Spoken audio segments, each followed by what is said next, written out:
right, good evening. This is Chance, your host tonight for God, Church, and Politics. And tonight, of course, like I said, it's a twist in the tale. We're taking a different turn. We want to talk something to do with the social work in our community. We're talking about Malawi. Greetings, welcome wherever you are. Depending on which side of the world you are, it could be good morning, good afternoon, good evening. I mean, this globe of ours is full of different times. Time scales are different. So if you're probably in India, probably they are already entering the morning hours. So hey, good morning, good evening, good afternoon. This is your boy Chance. I want to welcome you again in a very massively special way. Tonight is a special night. Apologies that we couldn't come in yesterday because of a technical fault. If you look at the setting where I am, is a very different setting. Bright as it is, I like the appearance of me on the screen, but probably you was looking at some scribblings behind me. I'm in the office. Working extra, trying to do God, church, and politics at the same time. Listen, do me a favor. Tell those people that thought probably today we are also just joking about this. Tell them, actually, it's on tonight. PC is on. We're ready for this. And I want them to not miss what we're about to say. We are digging into what's on the ground. So stay tuned. Talk to somebody else. Stay tuned.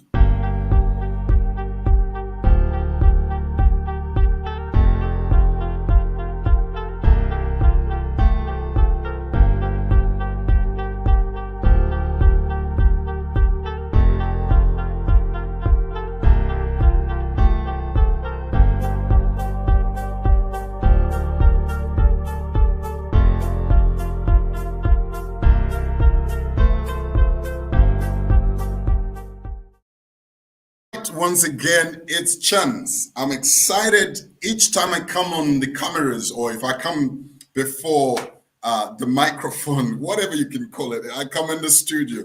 The excitement that just befores me. I know this is what I'm called to do. I'm called to talk. So preach the gospel I do, teach Jesus I do, but then put that to one side. I have this where I gotta talk to some people. Issues. Let's brainstorm. Let's talk about the issues that surround us rather than us just going blindly and thinking that everything is going to be as it is. It's in the sweet by and by. Things are going to be all right. We're going to know. No, let's know it right now. Let's dig it out. And as Christians, there's a part we play. And as children of God or people of our own country, there is something we ought to know, and we ought to be able to say, hey, tell us, what is this? Why is this? How is this? When is this? Questions have to be asked. Who is responsible? Why taking so long? Why is it not happening the way we think it should be happening? Tell somebody else. We're here. God, Church, and Politics with your host, PC. Right. I've got the people on the background, and I'll be doing this because I want us to make sure we know who I'm talking to. So like I said, today I'm talking with the people that are much into the social care, and in this regard, we're talking about Malawi in particular. Malawi as a nation. Recently, there was a BBC documentary depicting what has been happening in Malawi. I can't tell much of the districts and locations, but the people on the panel with me will be able to tell us exactly where this was taken from. But the reality is that it's not good if you're a Malawian, because it showed the loopholes that are there when it comes to our communities, accommodating people of strange appearance, if you like, people from a different country that we don't even know, that come into our nation and can do things that may go unchecked. Social workers have a responsibility, or do they? Our government has a responsibility to make sure that everybody is vetted and screened, and they're perfectly doing what they're here for. Listen, once again, stay tuned. I'll be bringing them slowly, and I want you just to welcome them as I bring them one by one. And make sure you tell somebody else we're live.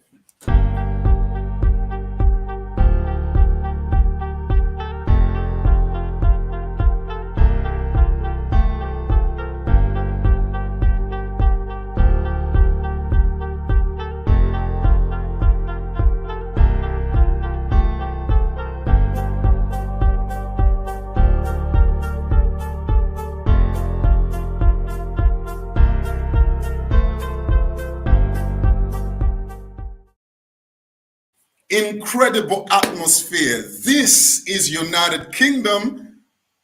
Beautiful, bright sunshine. It is warm. It is hot like in Africa. I don't feel different. I don't feel different. In Africa, meanwhile, where Margaret is one of my panelists today, it's cold. But it's not only me. Let's welcome these people. Let me welcome, first of all, Margaret. Good evening. Margaret, you're muted. Can you unmute yourself? I forgot that, you know, I was unmuted all this while until recently. Hello, Pastor Chance. Hello, everyone who's joined in this evening. It's a pleasure Greetings. to be here. Before you go ahead, Margaret, let me welcome also Pastor Antonio. Greetings. Greetings. Hi. How are you doing? I'm doing good, and how are you? Very good, very good. Before you continue, let's bring in Anstance, the one who's blasted us all to come here. Anstance, welcome. Thank you so much, and greetings to my colleagues in Malawi. It's nice to see you all. And we'll get to the bottom of this. Anstance, I mean, the weather in England is beautiful. This is gorgeous. We call it. Ooh, we're in summer.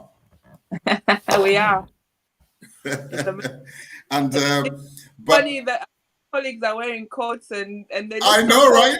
Yeah. It is very cold. And then, like some of you guys, we don't have warmed up houses. We don't have these right in our homes.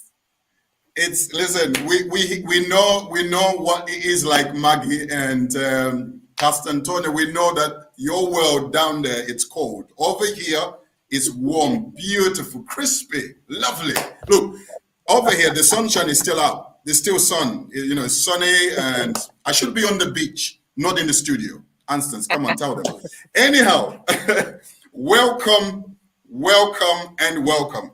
The issue we are talking about today is something that you guys are all aware and involved. Before we get to the bottom of what was happening under our nose in Malawi, I first of all want you to explain a little bit the background of social work. If I may ask Anstance to kickstart, to kick the ball rolling, the background of social work and how important it is to our society. When we have all the equipment anyway. I mean, before you came on, I was talking to Margaret and looking at their incapacity to do certain things because of less ammunition, in terms of the equipment, in terms of underfunded, and all that stuff. We'll talk about that, but I just want you over here in the diaspora, you are heavily involved in social work. Tell us the importance of it to the community. I think, first of all, I have to acknowledge the fact that Chisangalalo and Sangalalo Antonio is the president of the Association of Social Workers in Malawi. And he probably would be the right person to start. But in terms of social work itself and what it brings on the table for whatever community social workers are working, it's a human rights profession. It ensures that the most vulnerable people's voices are always lifted up in those places. It ensures that the elderly, the children, people whose rights are being impinged on by different systems. It could be poverty, it could be capitalism, where the global north, we have a lot of access to lots of material wealth, but actually rights of vulnerable people are still impinged on. Or social work addresses issues of protection, whether it's child protection or protecting vulnerable groups like people with mental health, people with disabilities, elderly, women who are, victims of domestic violence, or men who are victims of domestic violence. It's also a profession that looks at justice, and justice is a really complex issue, but it also looks at the law.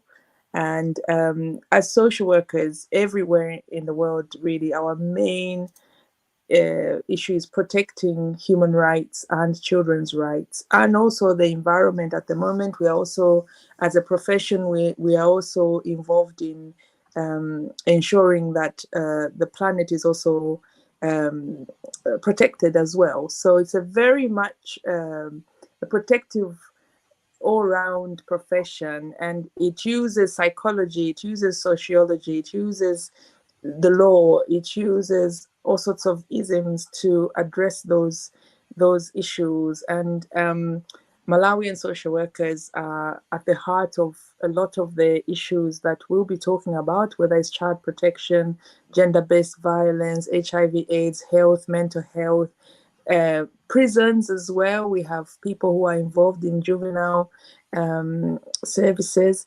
So social workers all around the world are really about standing with the most vulnerable people in our communities, but also standing against oppression and systems that oppress. And I think that's basically what we do. So we kind of are very eclectic as a profession. You find that different people will specialize in different areas, and your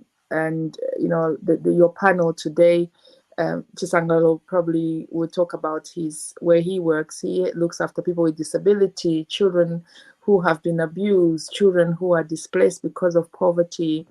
Then you've got Margaret who does a lot of juvenile law and etc. etc. Myself, specialized in human rights, children, female or women's rights as well, but also disability issues. I'm very much involved in that. But it's a very rich profession that gives you whatever flavor of interest that you have. But there's a lot of advocacy involved in social work as well, and we'll probably touch on those issues. So it is a very serious profession, and I think we need it, and we have to acknowledge that it's not an easy job to be a social worker anywhere in the world. It doesn't matter whether you have resources or no resources, because vulnerable people are, pushing their voice or walking with them can be, it can be quite a challenge for both the person that you're working with, but also you as a person who has empathy in that situation, because some of the situations, there's nothing we can do about them. And I think that gets social workers into a kind of helplessness, and you go, I can't do anything, but I can see what the problems are. So we experience that all over the place. But like I always say, the world needs social workers, no matter how hard it is, but we do need it to improve lives of people and strengthen protection systems all around the world, really. If I was to classify or summarize all of what you've said, it really is about everybody finding comfort or being looked after, really. You've talked about the vulnerable, disabled, or people abused and oppressed, whatever it is. Social work is vast. So I'm actually, now you're opening me up to say, oh, okay, this is just beyond the scope of somebody coming to say how you doing. This is massive. Let me jump to Pastor Antonio. Please introduce yourself. I don't want to say what you know, but Instance somehow introduced who you are, but I want you to say who you are first before you actually come in, your part and what you've experienced in this scope that we're talking about. Pastor Antonio. All right. Thank you so much. My name is Pastor Antonio. Actually, I'm also the president of Association of Social Workers in Malawi. And apart from that, I also work with Agri Lifeline as a head of program for social work. So I think Astance has summed it up all. Actually, I will just briefly explain about my core work as a social worker. I'm very much involved in with children with disability. Very much also involved with children in need of protection, and also children in conflict with the law currently. Because where I work, we also have kind of like a safe home. So we are dealing also with the community at large. There we participate as a community social worker. So we have a group of social workers with us and students. And like what Answers has said, the social work profession in Malawi is very important, very, very important. And I believe it's now high time that Malawi as a country has to embrace social work professionals. You look at all these marginalized, the vulnerable, the voices, and all that. Those in need of protection. Just give you a scenario where just recently we've been handling a case of kids that have been abandoned and not only abandoned, but their parents, because of poverty situations, they took these kids to a marketplace wanting to sell them. So it's really crucial. So social work is really crucial. So in a nutshell, let me just introduce myself like that. Right. You know what? I don't know whether it's definitely to do with my my earpiece. I struggled to hear a little bit, but I've understood what you're talking about. I was also looking at the challenges that we have. The aspect where you talked about, I think there was you were dealing with somebody abandoned and stuff like that.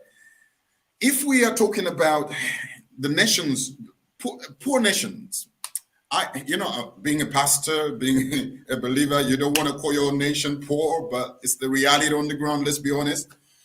In poor nations, in poor countries, like, thank God, we're pulling out. We are becoming rich. Let the poor say, I am rich. Right? Okay.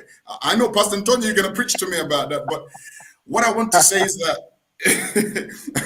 I want to be positive at the same time, as much as I can say the reality that's on the ground. And since you're laughing, I'm trying to balance this thing up. But in the poor nation like Malawi, surely the government has to put his heart and soul to make this a dream, a reality, functional arm of the government. I'm not sure. Margaret, let me bring you in a little bit. You and me discussed a little bit in terms of the challenges that you have faced, how you even sometimes wanted to bring to the attention of the people involved at the top of the scope of this thing. Government should be giving an attention to you, but it's not the case most of the times. Margaret. First of all, Margaret, before you can say, according to my question, say who you are. Sorry. Okay. Say who you are, Margaret, please. My name is Margaret Mwale. I am a social worker by profession, education, and I am currently working in the scope of law as an alternative justice officer with Irish Rule of Law International.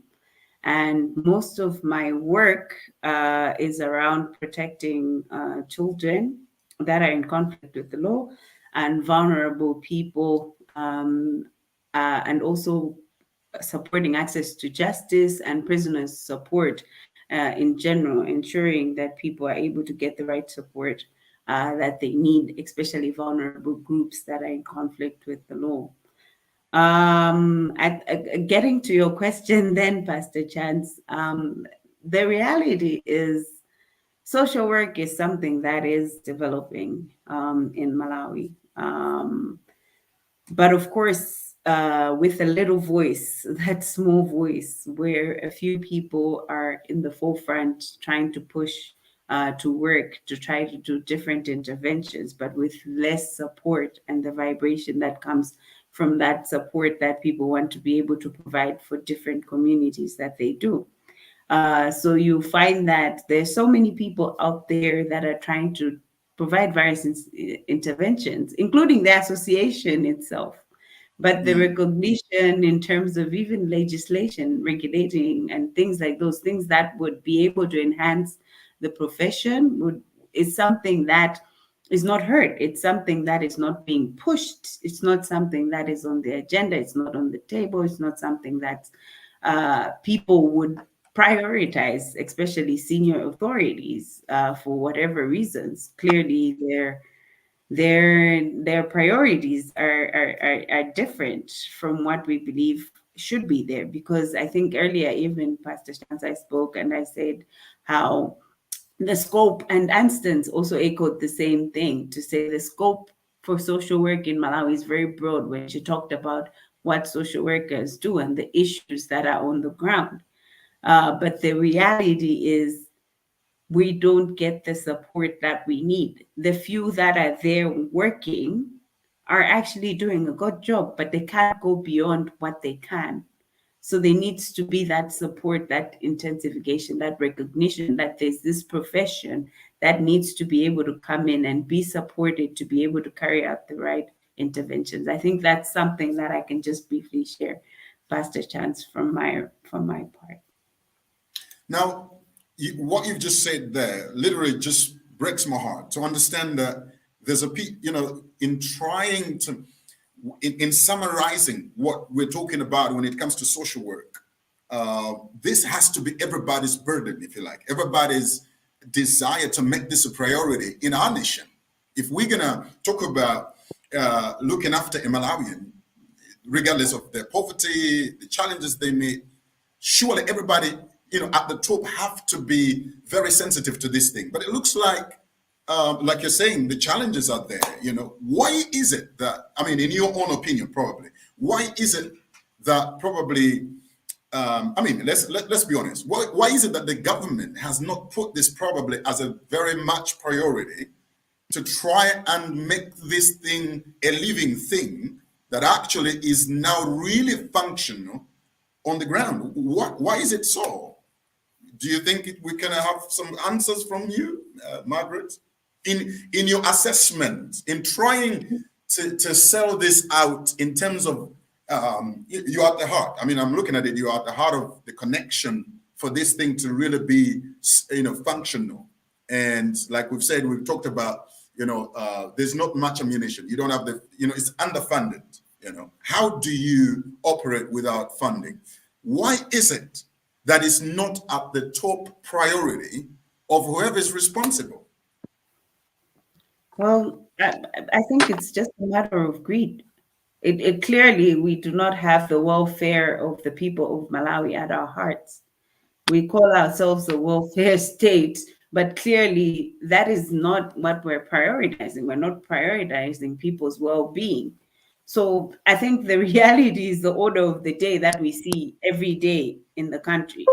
We see resources pumped more into other areas, things that we've seen where people can take advantage of and prioritize in different ways. I wouldn't want to go into the politics of that, but I think just in short, to just wrap it up, is the order of the day tells you the reality of what people's priorities, people who lead us, people who are at the front, people who should be supporting the well-being of people.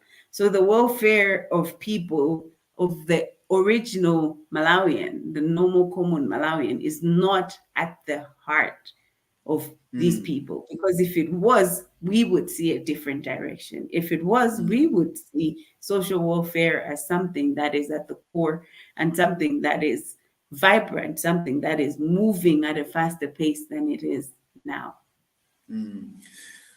Pastor Antonio, I should think that if we have a problem at the top, getting the message of how important this thing is, then there's so much a difficulty even for you to be able to, you know, who's on the ground, to be able to make this a reality to the people that you have around.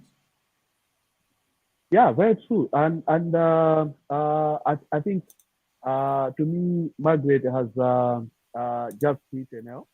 Actually, when the top is not conversant with the right interventions that is needed to improve the livelihood of people, it's very much difficult for social workers to have a very good platform where they can showcase their skills, where they can improve the well-being of the people. And this, maybe just to add on what Margaret has just said, you know, apart from issues of the people not having their heart, but I have also noted that the technical know-how is still an issue in Malawi. You know, we normally talk of corruption and all these other things, but the people that we put on top, they lack the technical know-how to bring or to create or formulate policies that will really address the needs of the people on the ground. And this is seen in the decisions that they make. Come on, I mean, for over so many years now, we have never had a government in Malawi which prioritizes social work intervention. Right now, as I'm speaking to you, I think I don't know if it was Maggie or Answers who said about issues of underfunding. We have had issues where district social welfare officers are complaining about funding. And we have also even had even gaps in terms of personnel. I've ever been in districts where one child protection worker is covering almost a very big area. And there are so many cases. You know, there's huge demand. And you're wondering, what is the priority of the government? Now, if really, if we are to start from the bottom, and then we want to make ourselves avail or we want to improve the lives of the people, it's really difficult when you have people that don't understand the professional. They don't understand the benefits of the professional. They don't understand that where we are in our time, because we need to have leaders that at least understand the times and seasons that we are in. We yes, we can make bridges. Yes, we can make roads. Yes, we can have all these other things. But if the welfare of the people is not a priority, then we will never develop. We will really never develop. Because Pastor Antonio, at the end of the day, is why are we developing the roads if we can't look after somebody's health? Isn't it? I mean, that's the question. Exactly. That if the priority is to make the road smooth, yet somebody's dying in the village, who's going to really inherit these kind of things? Isn't it? Yeah, I think in the political cycle, there seems to be, they want to do something that is feasible, something that they can say. That's where the problem is. This thing. Now, and that's why they don't concentrate on the welfare of the people. Because, like I said, I don't know if it's to do with the gap, if it's to do with the grid that Mike was talking about, or if it's to do with I really don't get it, honestly, because at the end of the day, if people are not developing and you have this beautiful infrastructure, it doesn't make sense at all. This is why we have now people coming in exploiting our children. This is why now we have so many cases of women abuse and so forth, and nobody cares. You see, so it's because of the priority areas that our government has, the current government and even the previous government has been taking. Well, let me apologize to the viewers. I think the network, our internet, is not really stable. I could hear you, Pastor Antonio, but I think we still have issues in terms of the in terms of the frequency of it or the strength of the network. We will have to come back, guys. I'm not ending here. We will still have some time, but I feel like we need a part two. I don't think we can exhaust everything that we have today. It really breaks my heart, this instance, when you're looking at the things we're talking about here, yet we have a government that actually says we think about the people. It's control, isn't it? This is just, then it becomes, at the end of the day, it's political. Instance, you are in this land, in the diaspora, where this is at the heart of, it's at the heart of what a government is. I mean, you don't get elected without proper stuff that is looking after the people, in fact, the underprivileged. You don't get elected. And I think, picking up on some of the comments my colleagues have said, a nation is judged by how it looks after its vulnerable people. So, and we talked about, I think we were laughing at the beginning about you declaring, we are rich when we are actually one of the most poor. Now, poverty has should have no bearing on how we protect our vulnerable people. No matter how little you have, the humanity makes us want to protect. So there are certain things that have nothing to do with money. How we love each other, how we care for each other, that has nothing to do with money. We all have it. So we start from the basic line, whether I'm in Kapelemende village in Kata Bay or I am here in Northampton, how I care for the elderly, how I care for children or disabled people, how I look after, how I defend people with who are involved in any kind of abuse. It doesn't matter where I am. That is my humanity. That's who I am. So I think it's important to realize that if there's a broken system, that part of us, especially those of us as social workers, who that becomes a profession, it's important to acknowledge that that kind of reaction has no bearing whether you are a rich country or a poor country. Now, the part that becomes really important is the scaling up those human qualities. In Malawi, we have a lot of people who care, and whether they are educated or not, they still care and they will protect the vulnerable. The professionalism of accountability is where that is not happening and the abuse is going on unchecked, and the systems within the communities cannot bear the kind of acts of oppression or discrimination or abuse that requires the law to act. Now, in Malawi, the act does not, the Child Protection Act or even the vulnerable does not put any duty on any profession to start off with. So when that happens, no one is accountable to protect people within the law. That's what we are asking. Make the social workers in Malawi or ourselves in Malawi be accountable. And so that if I'm working in Kata Bay or I'm working in Kasungu or Chisi and I'm a social welfare officer, if things are not working and we're not protecting our children, the government should be able, or the law should be able to say, social workers, it's your statutory duties to protect vulnerable people. Why are you sleeping? And someone has to answer those questions. At the moment, we don't have anyone that protects our most vulnerable people. So when Chisangalalo and we're talking about the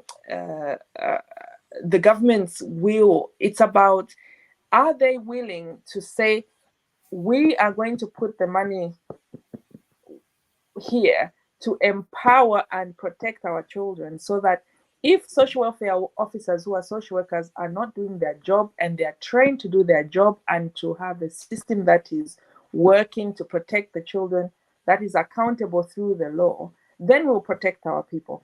But we don't have a system that protects our children, our elderly people.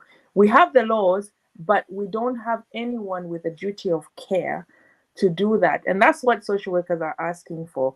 We will want to work with you, government. We have the skills. We're professional enough to say we can work with vulnerable people, from children till elderly people and everybody in between. Why isn't government interested? It's clear, and you are only interested in what you know. At the moment, the people who have a know-how are not in those places. And I have to say that we've had the same Minister of Welfare. She was there, Dr. Kariati was there 2010. She's the one who introduced the child protection law. It didn't go further enough. That was a great achievement for those of us in social welfare kind of career pathways. It's been revised, but we want it to recognize that someone has to have a duty of care for the most vulnerable people. We have it, but why are we not pushing and professionalizing? Why are we not implementing it? Yes, because there is no willpower to do it, and the social workers on the ground are ready. They've been ready since 10 years ago. The University of Malawi, Catholic University, DMI, the Lilongwe University. There are so many universities that are churning out social workers, and great social workers who are ready to be accountable. So the government should really open up and start working with this profession, because it will enrich their work. It will ensure that we are accountable. We know that we will not answer all the problems, but at least we can work side by side with the government and also ensure that the voices of the vulnerable people are heard. And social media is a fantastic tool for all of us. We can learn from each other. The reason we are talking now is because of social media. And exactly. the Chinese gentleman who, I don't even know why I called him a gentleman. I could call him other things, but there are two pastors here. Of course. All of us, listen, Anstance, all of us could call him whatsoever. But hey, go ahead. We are believers. So hallelujah. The Chinese man that we're talking about here comes into Malawi. The focus is business. There was no checks and and balances done. That video, which we are here really to that ignited this conversation, was done almost 2 years ago, I believe. And the police were informed. BBC played it out. It obviously went viral in the last few weeks, actually, and it made us all furious. And it doesn't matter, as long as you're African. It made us furious. My African friends later found out, oh, it's actually in Malawi. Then they said, Anson, are you guys doing anything about it? But because nobody is accountable, he was able to come out of Malawi and be arrested in Zambia. Why did Zambia do what they did? Because as long as an African child is abused in Malawi, it's also a Zambian African child. It's a Zambian it's thing the as same. Well, yeah. Zambia, they will do the same thing. As long as it was a black child, that man was after our heritage, our future. It should infuriate every African to see that video. Now, the Chinese have said what they've said and they've apologized, but in the same breath that the Chinese are a very organized society, they would block those videos very quickly if it was any kind of propaganda. Yeah. And I would like to see that has been stopped, and the person is not sent to China for prison. He should serve prison sentences within Malawi with other indigenous people, and they should not even give him any, I'm not saying violate his human rights, but he should serve it here so that we see whether he's reformed and started respecting people. Apart from that case, there was another case of a Chinese so-called investor. So the focus on businesses, and we want to grow the economy. Don't get me wrong. We want to have middle income population to grow. We want people to make money, but we cannot do that at the expense of children's rights, women's rights, protecting our own vulnerable people just because a foreigner has come with a few bucks. We have to have some pride in our children, in our women, in even our men, because even boys are being abused in Malawi.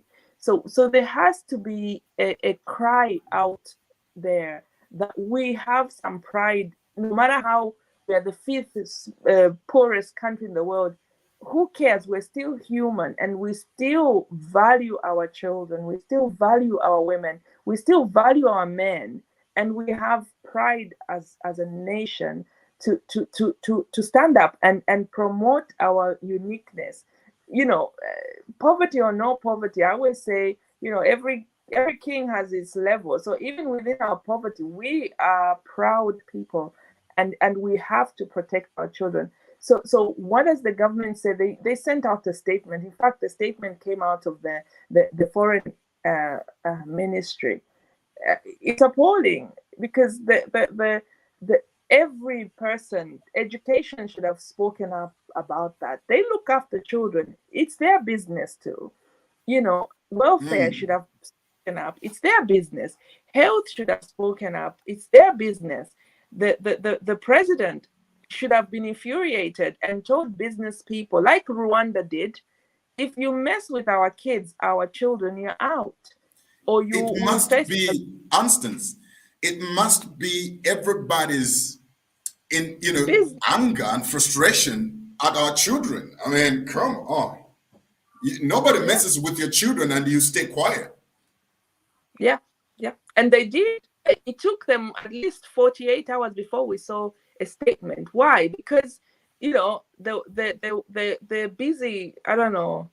I guess child protection, we don't wear visibility jackets to go and inspect roads or bridges. They love those kind of visual stuff, and I'm sorry here, I have to sound very gender biased. It's a man's world in Malawi, and their interest in our welfare is it's appalling. And I'm glad I'm talking to both of you and your leaders, and Sangalalo particularly taking up the mantle of Association of Social Workers.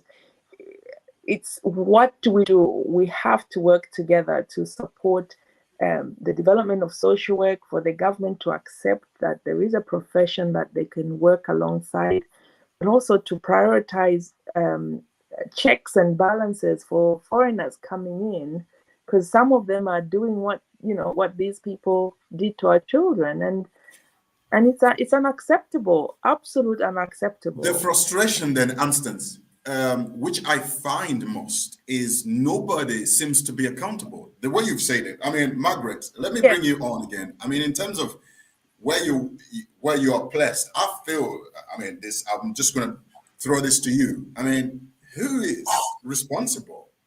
Why don't we have somebody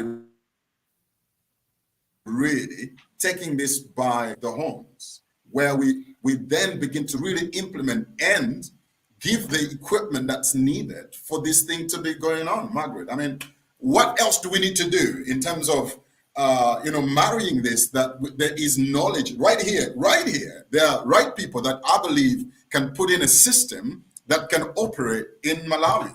Why is it that we don't have it? What's going on? I think I also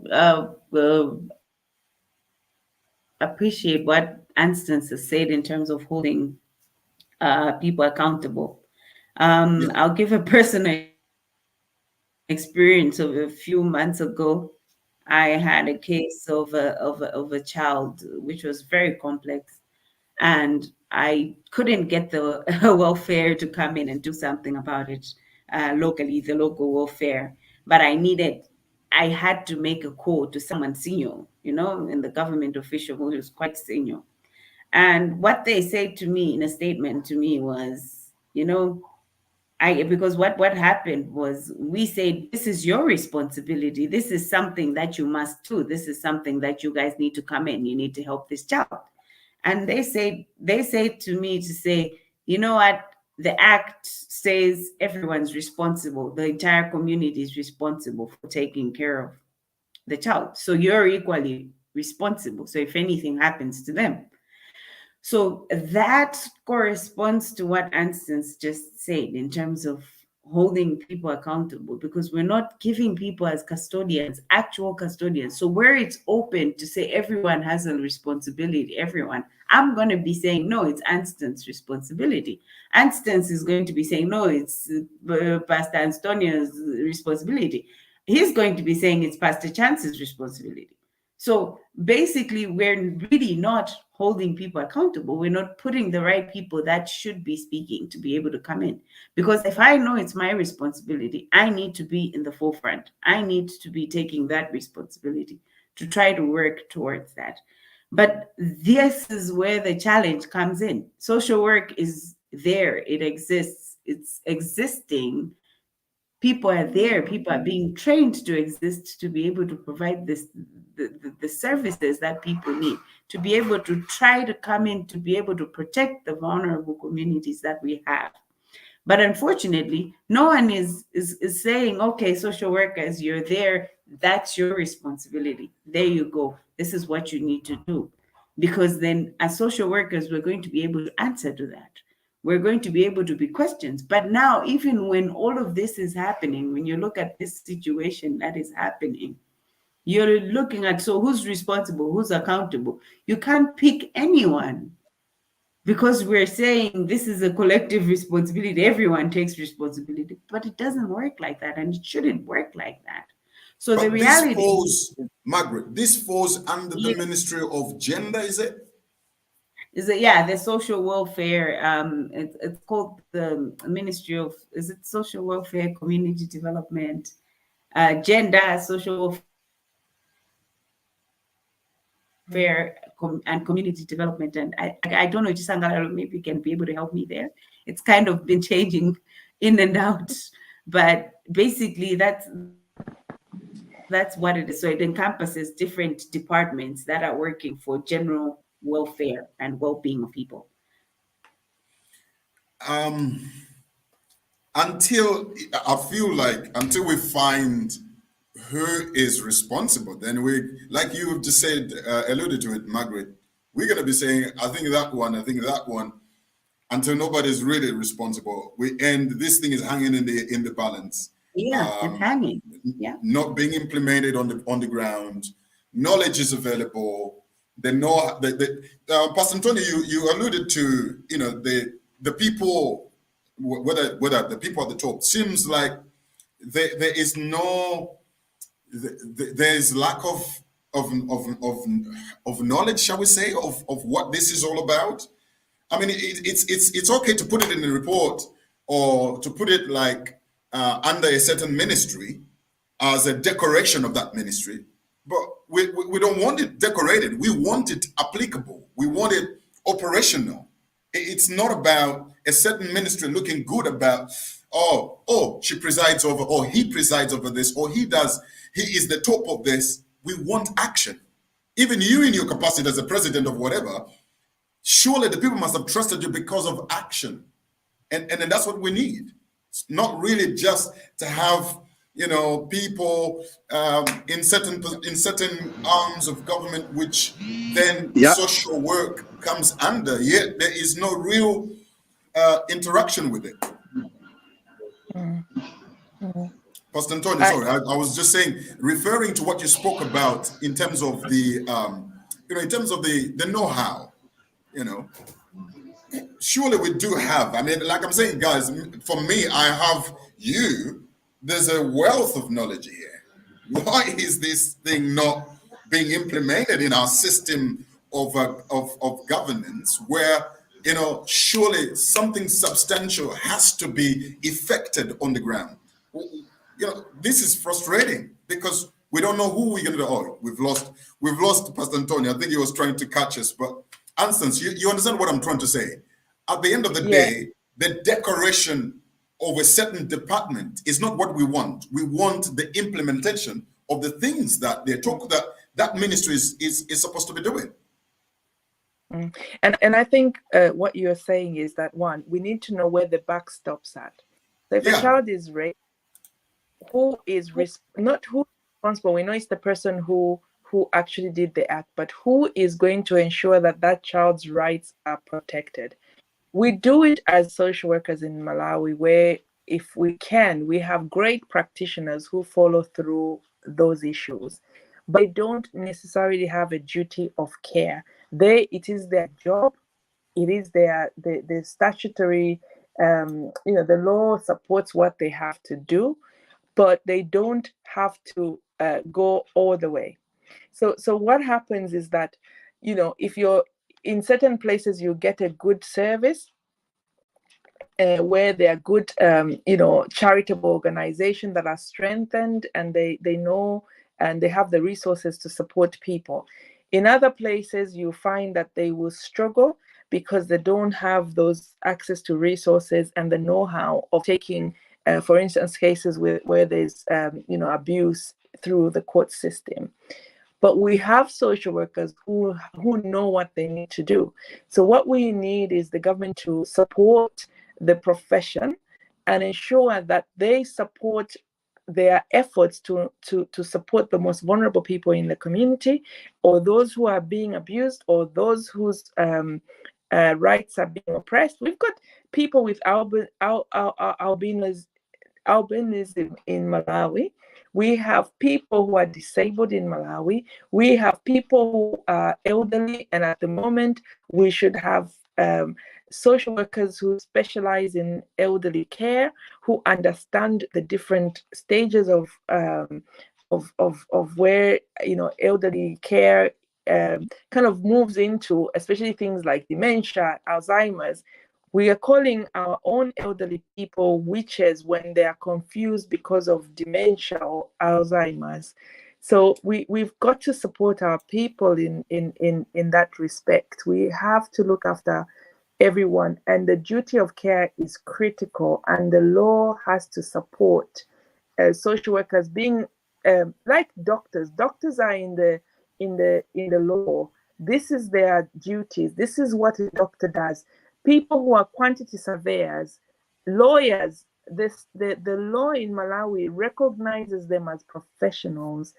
If they recognize social workers as professionals, the law will say what they do. If they're not doing it, then the law will say, social workers, you are the one that should be protecting people. Why are you not protecting people?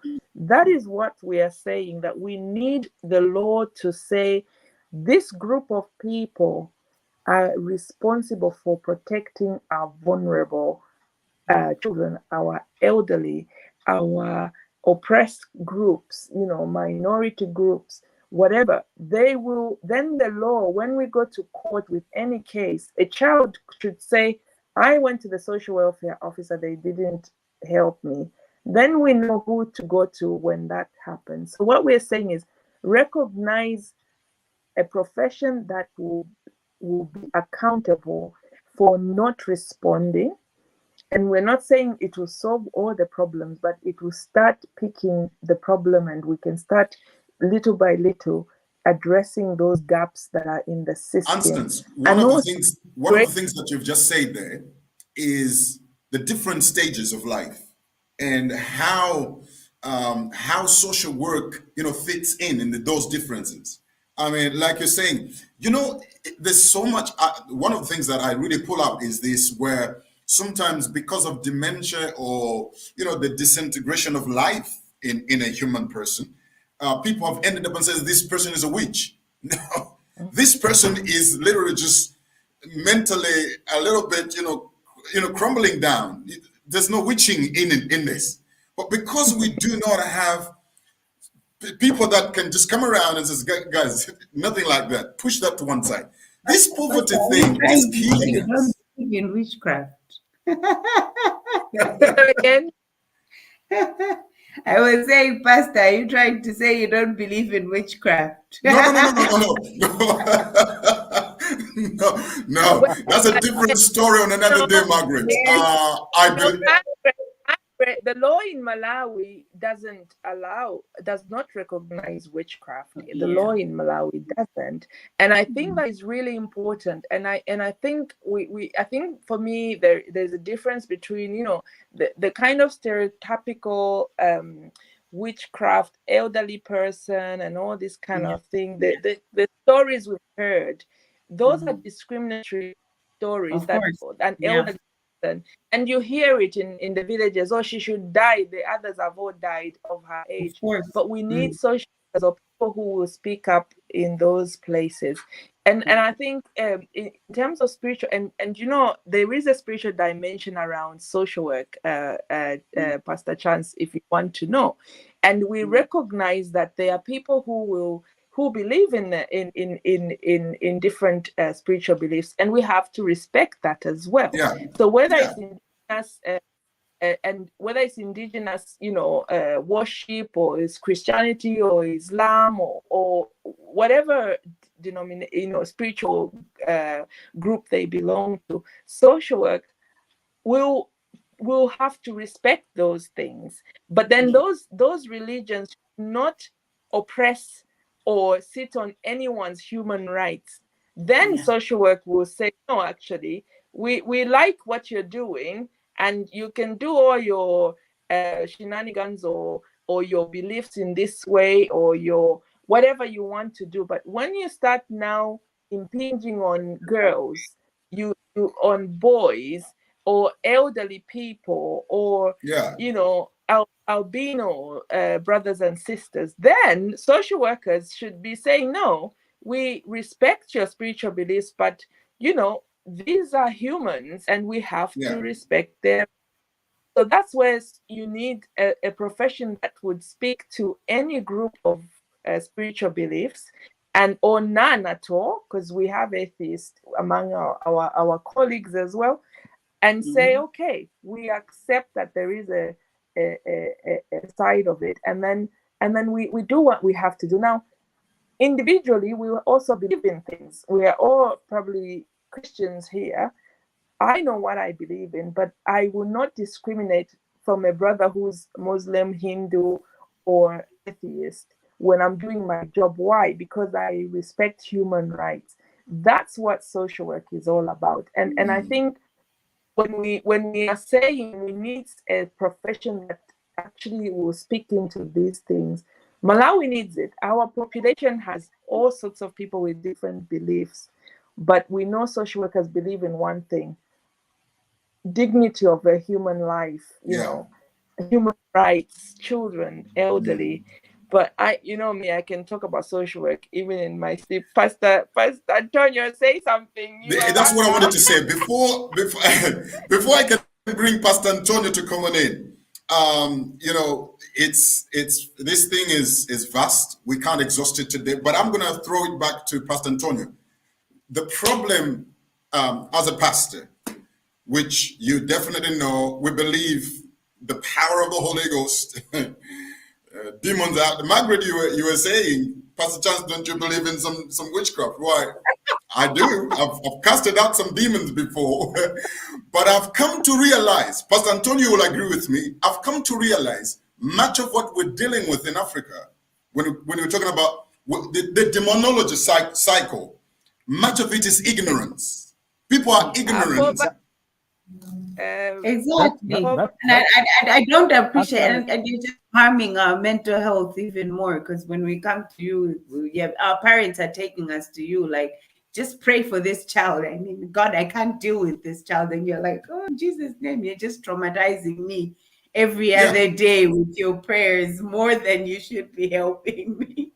More than you should be helping. The prayer becomes a torture and a torment to this child more than helping the person. Anyway, Pastor Antonio, sorry, everybody wants to jump in. Let's give it to Pastor Antonio. Instance, before you come on in, let me give it to Pastor Antonio. You can imagine, this is why we have to come back, guys. We have to come back sometime because of time. I want to make sure that we stick within the time frames. But Pastor Antonio, you know what I'm talking about in terms of the challenges of now as a spiritual leader, as a community leader. It's not just the demons we're dealing with. We're dealing with the spiritual ignorance as well. very, very true. And you are very right. Actually, I should say maybe over 60% of the issues that we are dealing with, they are issues that are coming because of ignorance. Anyway, it's in the Ignorance. scripture because they said, "My people perish because they Lack of knowledge. lack of knowledge." So it's in there, and there is no better thing than being a social worker and also being a pastor, because every time you have people coming to you, you literally know that I think this is due to A, B, C, D, E. This is nothing to do with out demons and or commanding the fire of the Holy Spirit there. It's totally it's totally issues of ignorance. All the time, fire! Calm down. Days, man. It's really calm down. We have had cases where one is not good in terms of as far as maybe spending of the money, savings, and so forth. And he's coming to you and says, I believe there's a demon that is taking my money. You are like, oh no. you demon is now you're spending beyond what you should spend. Yeah. So you are spending a lot. You are spending a lot. Margaret, what are you saying, Margaret? Except you have a problem. It's a financial problem. You can't manage the financial. You need to work on that area. Exactly. Even when we talk of family breakdown, family relationship, you literally know this is the problem. You don't just need to attribute everything to a demon and say this is a demon. No, it's an issue here. You need to change your character. It's an issue here. A, B, C, D, and like I said, there is the good thing for I would like all the pastors to be social workers before they go to the field, because they'll be able start to advocating. The next advocate is for Amen. Exactly. Amen, brother. Okay, looks like everybody's in agreement here. Amen. Welcome, Pastor Chance. I know you're getting a social work degree in the next few. And I agree. A lot of people go to churches, and if the pastors, like you said, I know we are laughing here about when someone comes, is it a spiritual matter? Is it an issue of poverty? A social worker goes through a list of what exactly does this need? What kind of intervention does it need? That's what Antonio is saying.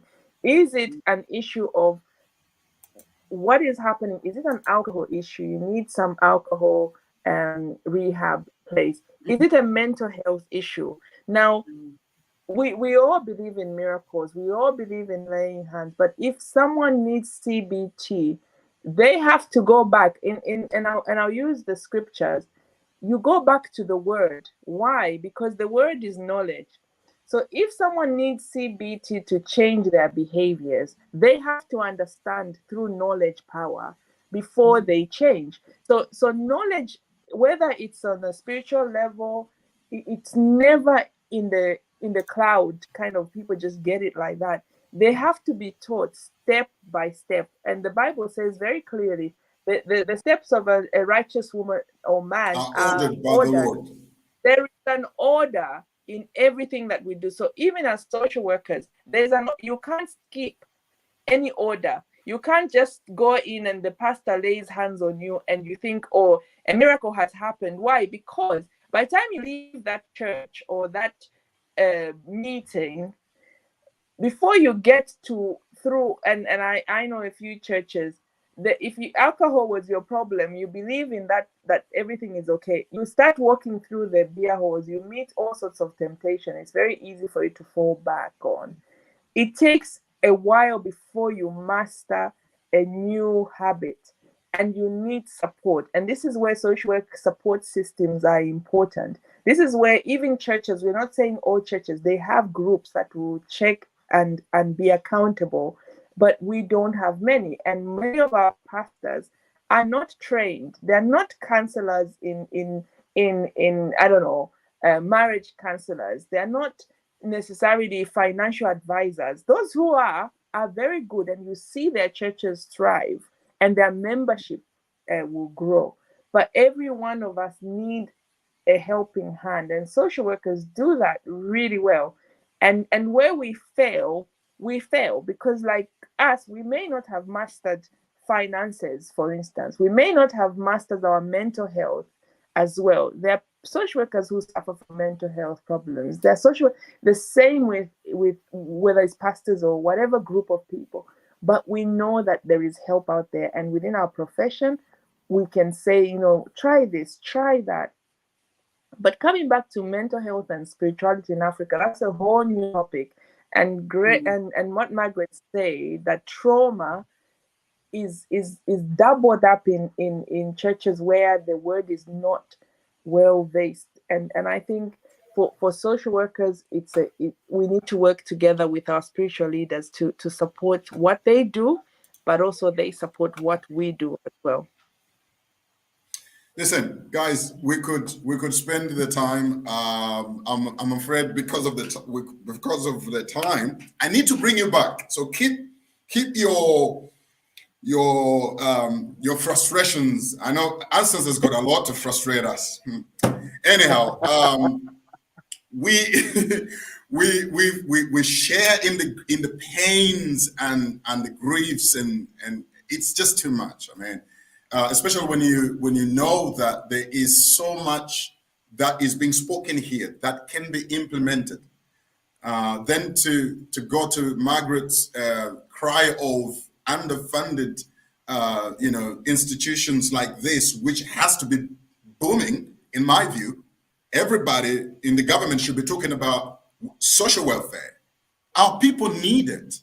They need it more now than borrowing 10 million US dollars.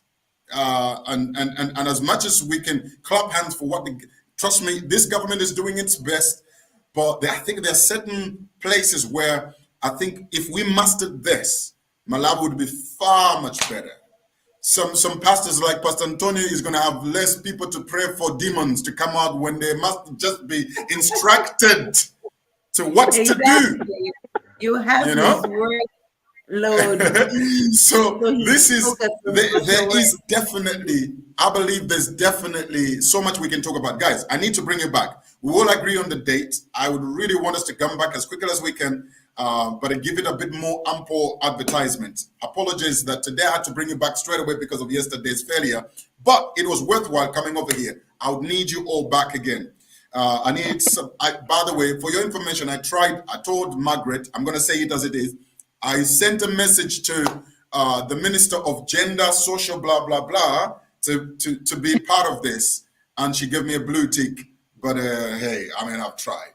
I'll try again. But hopefully next time we can probably Answers, you're laughing. I'm not asking you to comment on that one. But Pastor Antonio, thank you so much for coming on. A pleasure. What an honor to know you. And I hope when I get down to Malawi, I should visit you. Margaret, I would definitely come to work. I'm in Lilongwe with my cousins and my brothers are in Lilongwe. Let's talk about these things. Let's pray about this. Let's believe God that our nation is going to come out of this kind of ignorance. I believe that. I think even this ignorance, Margaret, is also at the top. That's where the problem is. I'm sorry, but I'm going to call it as it is. There's ignorance at the top, hence we're suffering at the bottom. If this was, if at the top there was, I know Constance is about to say something, but if this was, both at the top, it's easy, passed down. Everybody having this as a priority, we wouldn't have some of our dementia ladies suffering by themselves. Some of the drunkards suffering by themselves. Always wanting a pastor to pray for them when it is not a demon. It is your character. Sit down. Let's talk to you about this thing. Yeah. It's so frustrating. But you see, there's a whole, Pastor Antonio, there's a whole lot of ministry here. But listen, thank you so much. Exactly. Margaret, thank you for accepting to come on, and I hope next time we can talk a bit more. Anstance, listen, thank you for connecting me to these people that we could come here and talk about the hub of life, of the welfare in our nation. I mean, in every nation. Where we are, we haven't even touched about this. I really wanted you to give an experience of where you are in terms of even how the little that happens is effective to the society. You know, how it saves people. I mean, think about it. This is where the problem is I have, Pastor Antonio. A praying person, if you ever want to find a praying person, is in Africa. An African is a praying, oh my hadaba, we shakatula in the mountains all day long. But yet our system still, you know, there's a problem. You mean surely we can talk to God, awesome and powerful as he is, yet we still remain as we are? What's the problem? So much to talk about. But listen, I gotta let you go, guys, because of time. Thank you so much. God bless you. Have a good night. I'll see you next time. We'll definitely agree about the date and bring you back, guys. Thank you so much for coming on tonight. All right. Thank you. Okay, that's how we end tonight's God, Church, and Politics. Apologies for, some of us were just ranting. Some of us were just have to say as it is. We care about our mother Malawi. And as much as you also care, we do know that this is your baby. You want Malawi to be better. We want, everyone is praying for a better Malawi. Everybody is praying that God heal our land. And some of the things is we just need to brainstorm and see what is the priority for God to heal our land. See, the problem is God is not coming down from heaven to heal our land. He's using us as his legs, as his arms to heal Malawi. So much needs to be spoken about. We can't just leave it to the top leaders. And probably, like I said, sometimes even in the top leadership, there is ignorance that needs to be broken. And this is where prayer becomes critical, even to pray for those in government. The Bible says it easy. Pray for those in government, that we may lead a quiet and peaceable life. There's a reason why that scripture is there, to pray for those in government, because some of them, they take it for granted and so easy. They relax on the job, and as long as they get a paycheck and that's it. They've got a light at the end of the day, you know. You are in darkness. You're crying out. And you're like, who's going to help us? We need to pray for these people so they can have a heart of doing just to their land. Listen, I love you guys, and I want to see you again next time. Sorry once again for yesterday's hiccup, but here we are. Let's do this again with Pastor Antonio, Margaret, Anstance. Hopefully we can have fire next time. And with Mr. Stefano, who didn't, I don't know what happened, but hopefully next time I can have the whole crew. We can talk about this. Who is at the top, and why is it that we still have social work not applied to be the priority that we can fix this thing for Malawi to get rolling, to its health and tranquil, and its people enjoying the care and the well-being of being looked after by its own government? Well, surely I hope this message is getting into the corridors of the government. And God bless you for tonight. I hope to see you again next time. Same time, same place. Media is Inc. or This is PC on YouTube. God bless you. Have a good night. Bye-bye.